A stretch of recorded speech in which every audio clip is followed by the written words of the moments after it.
పాఠాలు చెప్పాల్సిన ఓ ఉపాధ్యాయుడు విద్యార్థినుల పట్ల అసభ్యంగా ప్రవర్తించాడు. తన వికృత చేష్టలతో టీచర్కు ఉన్న గౌరవాన్ని మంట కలిపాడు.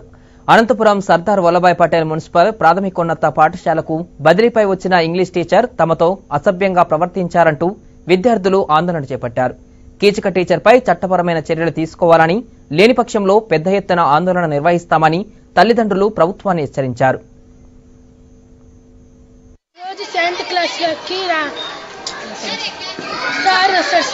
సార్ ఎక్కడ పడితే అక్కడ టచ్ చేస్తాము, పాస్కి వెళ్ళేటప్పుడేమో నేను నీతోటే వస్తానంటాము, నడు మీద గిల్లడము, బోర్డు మీద రాద్దు రమ్మంటాడు సార్. బోర్డు మీద రాస్తానికి వెళ్ళినప్పుడేమో వెనకాల ఇచ్చి నవలడము, ఊస్తాము, అట్లా చేస్తా ఉంటాడు సార్.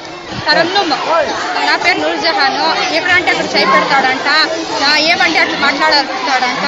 ఏమన్నా చెప్తే ప్యాంట్ ఈడ్చి కొడతాను నేను, ఏమన్నా కలర్ బట్టలు వేసుకోవాలంటే ఎవరికైనా లైన్ కొట్టేకి వస్తావా నువ్వు అని అడుగుతాడంట. ఆ పిల్లలు ఇంట్లో వచ్చి ఏం పెడతారో సార్.